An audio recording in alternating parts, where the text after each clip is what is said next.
주의 공정에서의 한 날이 다른 곳에서 첫날보다 나은즉 악인의 장막에서 사는 것보다 내 하나님의 성전 문지기로 사는 것이 좋사오니 여호와 하나님은 해요 방패시라.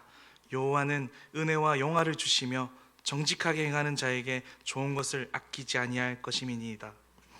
주님, 오늘 주님 앞에 나와서 함께 예배하며 주님께서 준비하신 그 모든 은혜를 우리가 맛보고 경험하길 소망합니다. 이미 우리를 해로 지키시고 또 방패로 지키시는 그 주님을 발견하는 귀한 시간이 되어지기를 소망합니다. 오늘도 우리와 함께하여 주시옵시고 오늘도 우리에게 말씀하여 주옵소서. 모든 것을 맡겨 올려드리며 살아계신 예수님의 이름으로 기도드립니다. 아멘. 우리 함께 말씀 찾아보도록 하겠습니다. 오늘의 말씀 마태복음 1장 1절에서 17절 말씀입니다.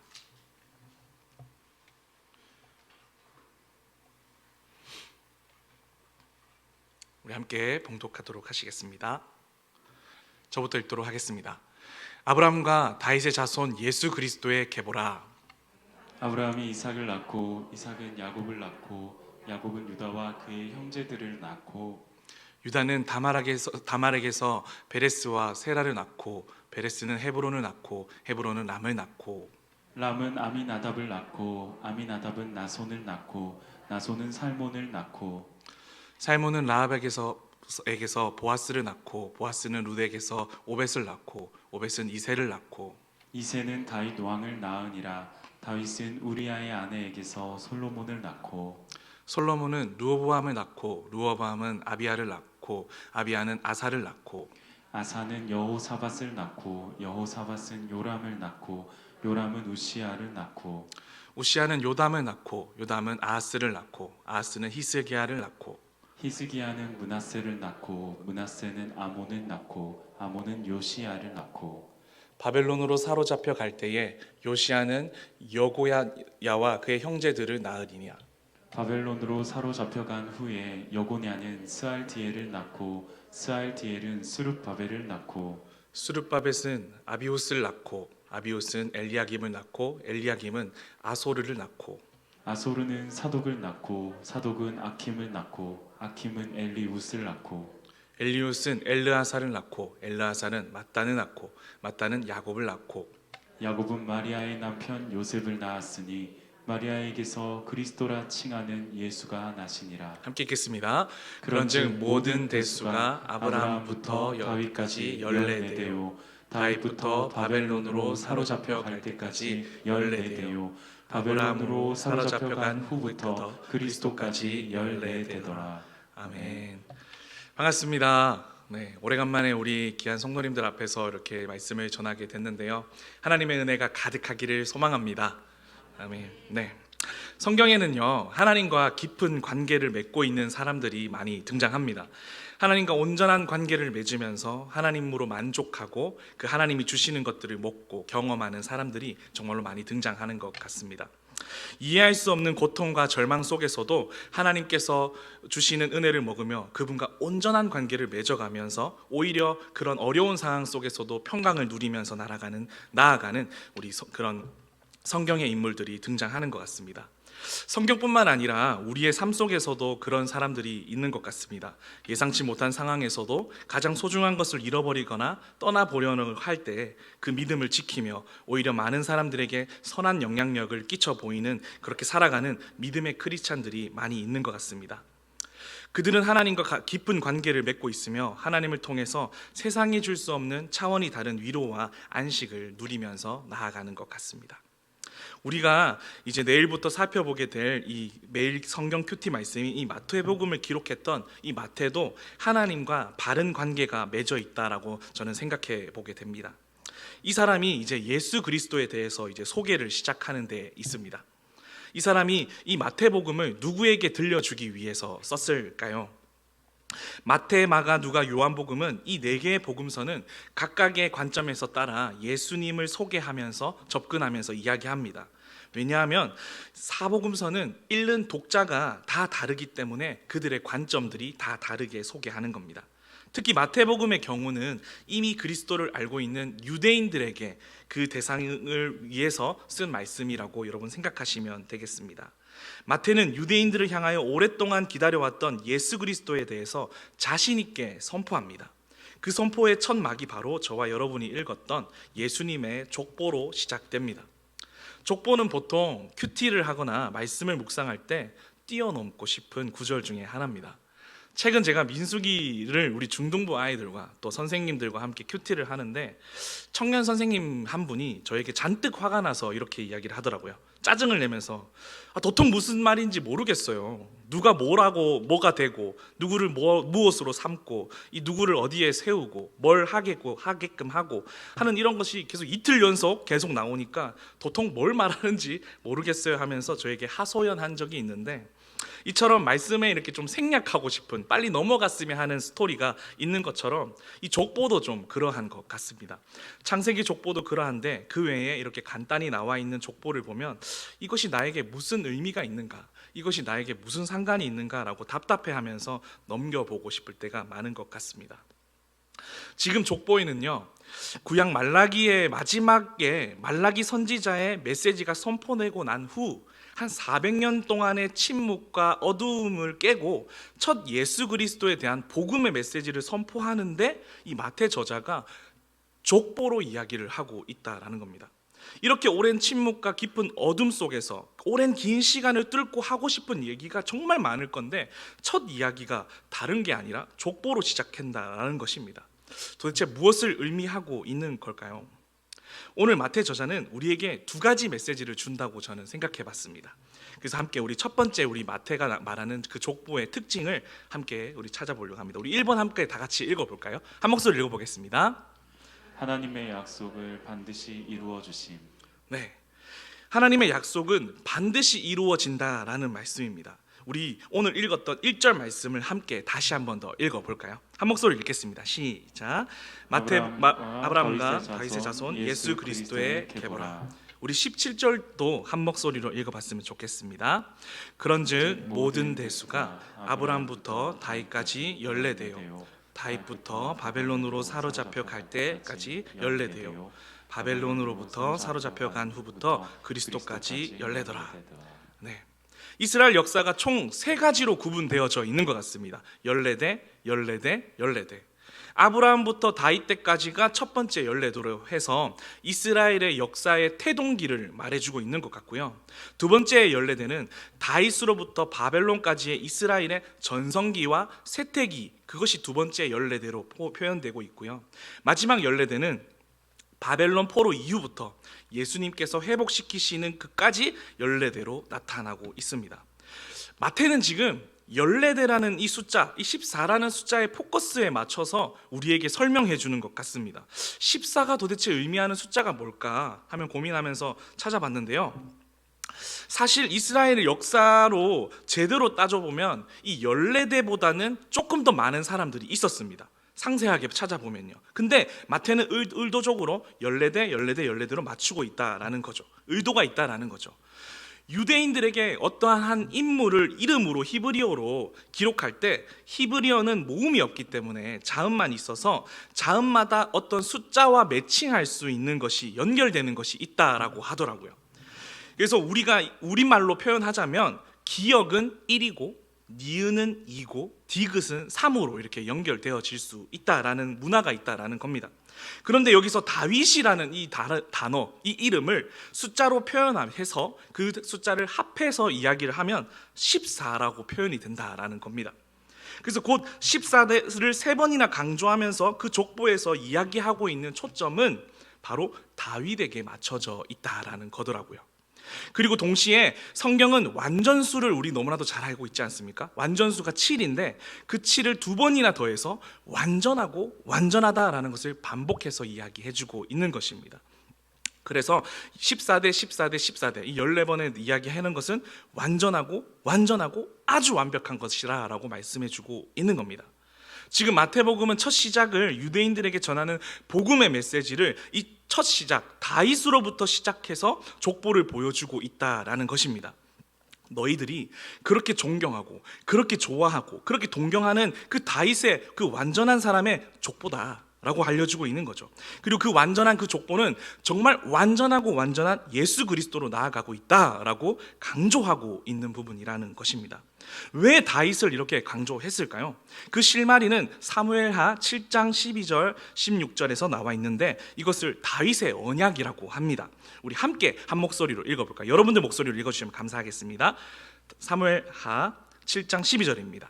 함께 읽겠습니다. 내 수완에 차서 내 조상들과 함께 누울 때에 내가 내 몸에서 날 내 씨를 내 뒤에 세워 그의 나라를 견고하게 하리라. 네, 우리 16절도 읽겠습니다. 시작. 내 집과 내 나라가 내 앞에서 영원히 보존되고 내 왕위가 영원히 견고하리라 하셨다 하라. 다윗에게 하나님께서 약속을 주십니다. 너와 맺는 이 언약을 반드시 성취하게 된다. 너 때에 이루지 못할지라도 내가 반드시 이 언약을 이루겠다라고 말씀하고 있습니다.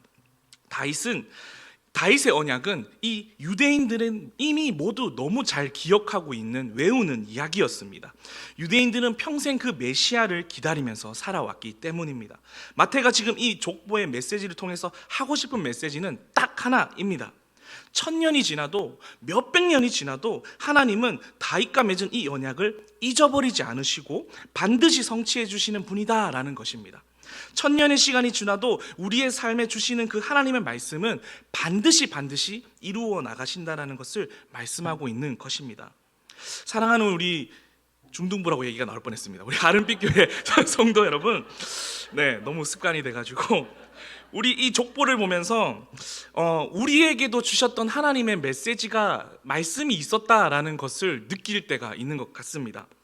나도 맞아, 하나님께서 나에게 이렇게 약속해 주셨던 메시지가 있었지, 하나님께서 나에게 주셨던 말씀이 있었지라는 것이 있습니다. 우리가 잊어버린 것 같고 잊어버린 약속이라고 할지라도 하나님께서는 그것을 잊지 않으시고 우리에게 말씀하고 계신다라는 것을 느껴봅니다. 깊이 있고 그것을 시간을 뚫고 들고 오셔서 우리에게 그 약속을 이루신다라는 메시지가 우리 이 마태복음에서 발견할 수 있는 겁니다. 저에게도 그 언약의 말씀이 있습니다. 바로 여호수아서 1장 9절 말씀인데요, 제가 읽도록 하겠습니다. 내가 내게 명령한 것이 아니냐, 강하고 담대하라, 두려워하지 말며 놀라지 말라, 내가 어디로 가든지 내 하나님 여호와가 너와 함께 하느니라 하시니라. 아멘.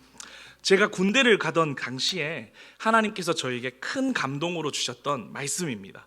여호수아 1장 9절 말씀을 붙잡고 입대하라고, 강하고 담대하라고, 두려워하지 말라고 하시면서 주셨던 저의 귀한 말씀입니다. 군대를 다녀오신 분들은 아시겠지만 훈련병으로서 낯선 곳에서 한 번도 해보지 않았던 전술 훈련과 그러한 군생활의 문화를 겪다 보면 말씀을 붙잡기 되기보다 거기에 적응한다고 정신이 없어서 그 말씀을 잊어버릴 때가 참 많았습니다. 그렇게 적응하기 바빠서 말씀이 잊혀질 때쯤 종교생활 시간에 교회를 갔는데 떡하니 강대상 앞에 여호수아 1장 9절 말씀이 새겨져 있는 거 아니겠습니까? 아, 맞아, 내가 지금 하나님과 함께 하고 있지, 내가 지금 걱정하고 두려워할 이유가 없지, 이렇게 말씀을 통해서 다시 위로받게 되고 깨닫게 되는 경험들이 우리에게 있는 것 같습니다.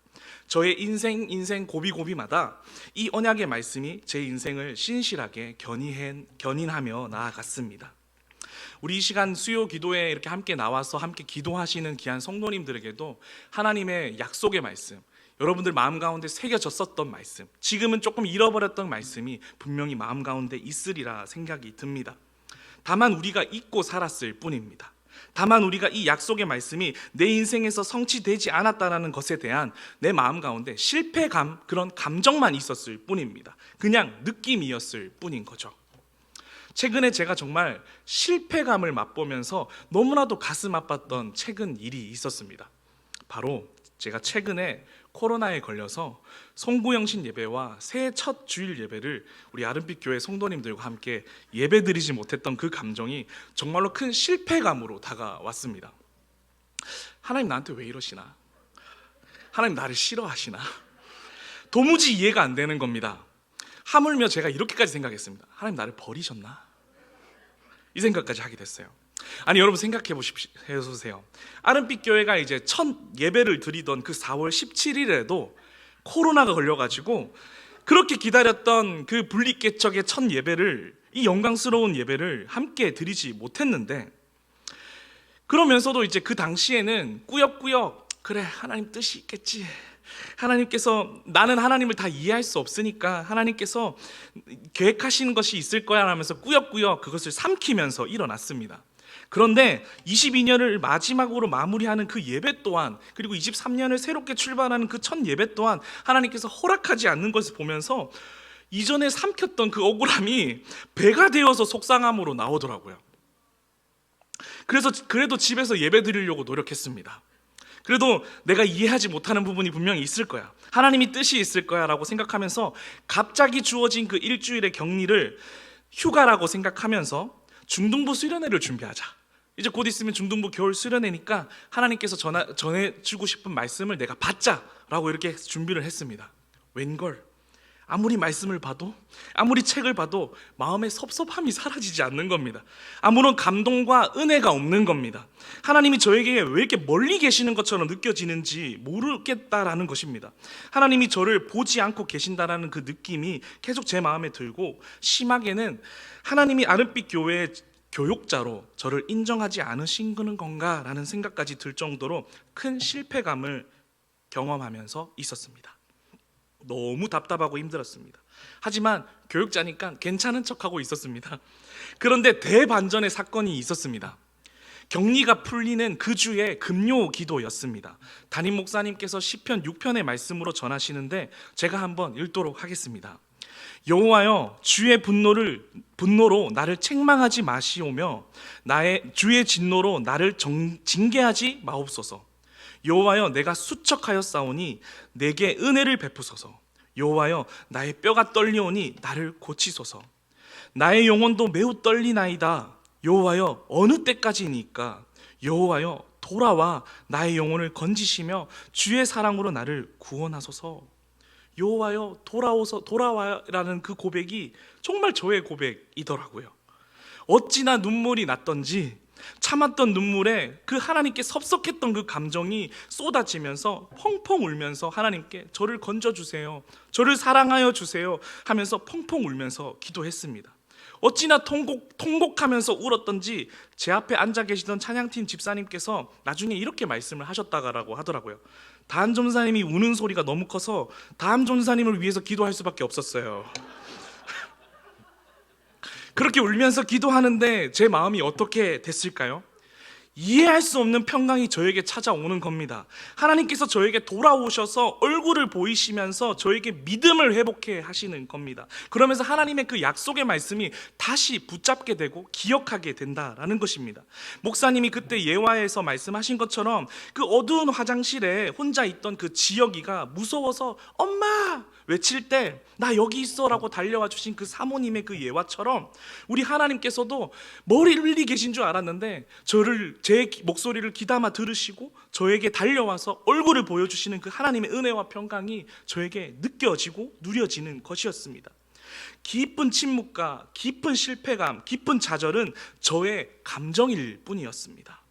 하나님은 한 번도 실패한 적이 없으시고 하나님은 한 번도 멈추신 적이 없으시고 늘 인도하고 계신다는 것을 기억하시고 하나님의 약속의 말씀을 다시 붙잡기를 소망합니다. 마태복음이 족보로 복음이 선포되어지는 이유는 하나님의 약속은 실패하지 않고 반드시 이루신다라는 것입니다. 아멘. 그리고 두 번째, 우리 족보를 통해서 우리에게 전하고 싶은 중요한 메시지가 또 있습니다. 두 번째는요, 이렇게 이야기합니다. 우리 함께 읽어볼까요? 시작. 치명적인 약점도 예수님께서 회복하신.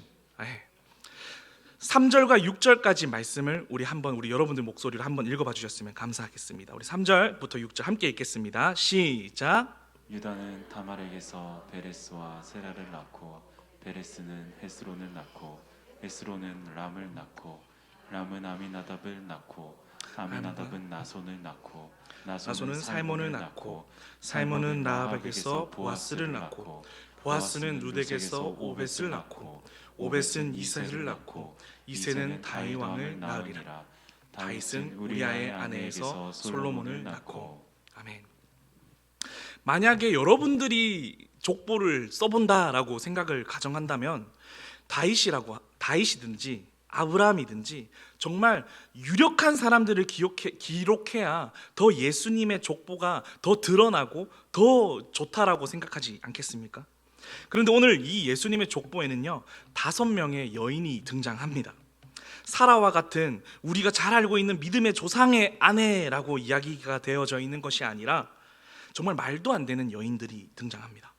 어떤 여인들이냐면 다말은요 시아버지와 근친상간에서 자신의 자녀를 이어갔던 인물입니다.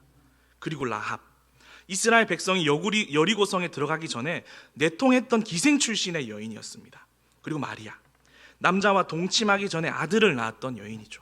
그리고 밧세바, 다윗이 유부남이었음에도 불구하고 또 다른 남편의 아내였던 밧세바를 통혼해서 간음으로 솔로몬을 태어나게 했습니다.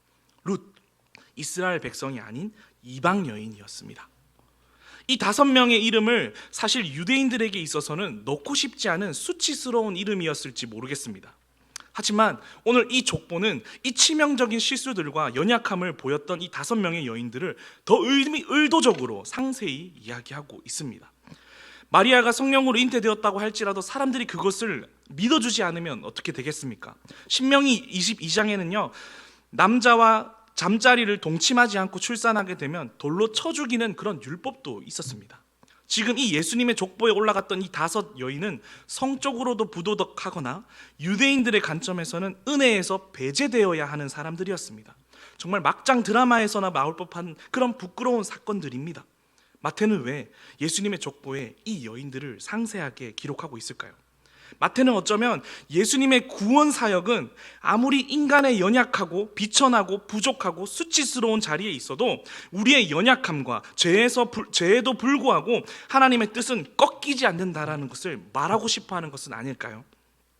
아무리 수치스러운 과거가 있다고 할지라도 궁극적으로 이 여인들이 다시 새롭게 재평가되는 이유가 뭡니까? 바로 마지막 그 계보에 예수 그리스도가 연결되어 있기 때문입니다. 이들이 지나온 인생의 과거의 모든 인생은 어떠할지라도 그들은 예수님과 이어져 있습니다. 바로 마지막 그 계보 예수 그리스도를 통해서 이어져 있다라는 겁니다. 그래서 재평가를 받을 수 있다라는 겁니다. 사랑하는 우리 아름빛교회 성도 여러분, 혹시 여러분의 인생에서 지워버리고 싶은 삶의 수치를 혹시 느껴본 적 있으십니까? 그런 지점들이 있습니까?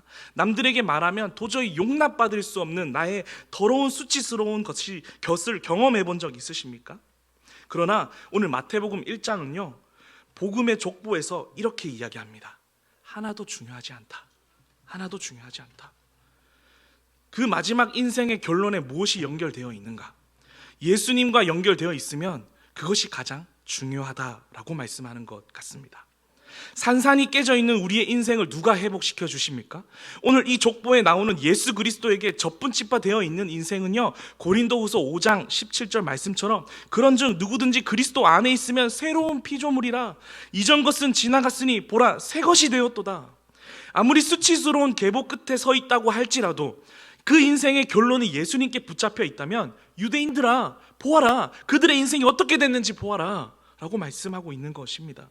내일부터 시작되는 마태복음 큐티 말씀이 2023년에 새해를 살아가고 있는 우리들에게 던져주고 싶은 이 메시지는요, 우리는 불완전하고 연약한 사람이라고 할지라도, 작년을 돌아봤을 때에 너무나도 부끄러운 인생을 살았다 할지라도, 우리가 지금 예수님께 맞닿아 있다면, 내가 예수님께 접붙임바 되어져 있다면 우리는 하나님께 재평가 받을 수 있는 사람들이라는 겁니다. 아멘, 아멘.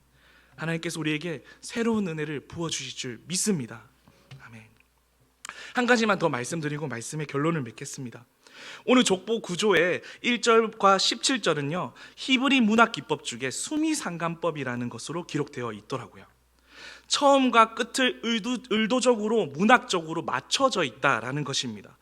오늘 우리가 읽었던 이 개역개정에는 그 어감이 실려 있지 않지만 순서와 어순 배열이 좀 바뀌어 있지만 원래 원어로 살펴보면 1절에는요 아브라함으로 시작하지 않고 예수님으로부터 시작을 합니다. 그리고 17절도요 예수님으로부터 끝이 납니다. 예수님으로부터 시작하고 예수님으로 마치는 거죠. 마태는요 족보를 예수님으로 감싸고 있습니다. 무슨 의미일까요? 중간에 어떤 연약함과 실수가 있다라 할지라도 하나님의 구원의 역사는 물에 빠져 있는 우리를, 수영할 줄 모르는 우리를 물 밖으로 건져내 주시며 우리를 구원하신다라는 겁니다. 그리고 우리의 일상에서 나의 한계를 맞닿고 나의 불안한 모습과 나의 상처와 아픔 속에 신음하고 있을 때 우리 예수님께서 우리를 건져내 주시는 오직 그리스도라는 것입니다. 처음과 끝을 주관하시는 그 예수님이라는 것입니다. 저도 최근에 너무 큰 시배를 경험하면서 그런 것들을 경험했지만, 우리 중등부들도 짧은 인생을 살아가고 있지만 그들도 여러 가지 마음 가운데 어려운 이야기들이 있더라고요. 한 가지 소개하고 말씀을 마치도록 합니다. 저희 중등부 친구 중에 한 명이 공부를 되게 잘하고 또 굉장히 중등부답지 않게 이렇게 열심히 사는 친구가 있습니다.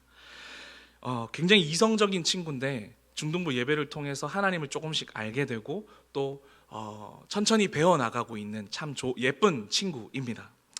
그런데 너무나도 과도한 스트레스였나 봐요. 진로에 대한 또 학업에 대한 여러 가지 부담감이 이 친구를 사로잡게 되는 일이 있었나 봐요. 그래서 엄마한테 한 번도 이렇게 해본 적이 없는데 엄마한테 이렇게 이야기를 했다고 합니다. 엄마, 나 잠깐, 밤이었어요. 밤에 한 11시 넘어서 엄마, 저 산책 좀 하고 올게요. 엄마는 깜짝 놀란 거죠. 한 번도 이랬던 적이 없는데. 근데 엄마는 내가 불안해하면 자녀가 더 불안해할까 봐 내색하지 않고 다녀와, 바람 쐬고 와, 산책하고 와, 이렇게 허락을 하신 거죠. 그러면서 혼자 집에서 엄청 기도하셨다고 하더라고요. 그래서 그 친구가 혼자서 밖에 나가서 그 힘든 마음을 사로잡고 이렇게 힘든 마음을 가지고 이렇게 걸어가고 있는데 하물며 이런 생각까지 들었답니다. 너무 힘들어서 자살할까? 이런 마음까지도 품었다고 합니다. 그러다가 그래도 이건 아니지 하면서 그 친구가 발부둥치면서 했던 게 있습니다. 바로 오늘 우리 이 수요 기도회 때 불렀던 찬양, 시간을 뚫고라는 찬양을 들어야 되겠다라는 생각을 하게 된 겁니다. 그 친구가 시간을 뚫고라는 찬양을 들으면서 그 가사에 갑자기 눈물이 왈칵 쏟아지게 되는 겁니다. 하나님이 나와 함께 하시고 나의 꿈을 주시고 나를 이렇게 소망을 주신다 라는 그 하나님께서 나에게 시간을 뚫고 오셨다라는 그 메시지가 이 친구에게 엄청난 위로가 되어서 회복하게 되고 집으로 돌아가게 됐다라는 내용을 이렇게 듣게 됩니다. 하나님께 나의 연약함을 가지고 갈 수 있다라는 것이 우리의 은혜인 것 같습니다.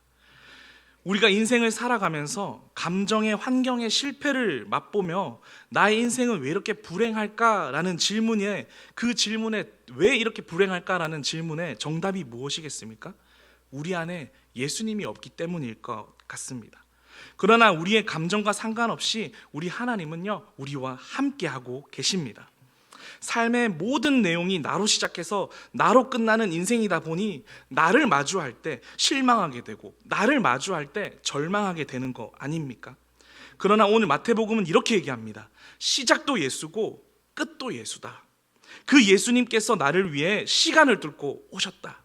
우리의 인생, 우리 예수님과 맞닿아 있다면 다말, 라합, 마리아, 밧세바, 루카 같은 이런 수치스러운 인생이라고 할지라도 예수 안에서 우리는 새롭게 재평가되고 새로운 피조물로 거듭날 줄 믿습니다. 아멘. 하나님이 우리와 함께하고 계시고 그 언약의 말씀을 계속 이루어 나가신다는 것을 기억하고 살아가는 우리 아름빛 교회 성도님들이 되기를 소망합니다. 아멘. 우리 함께 아까 불렀던 찬양 함께 찬양하면서 나아갔으면 좋겠습니다.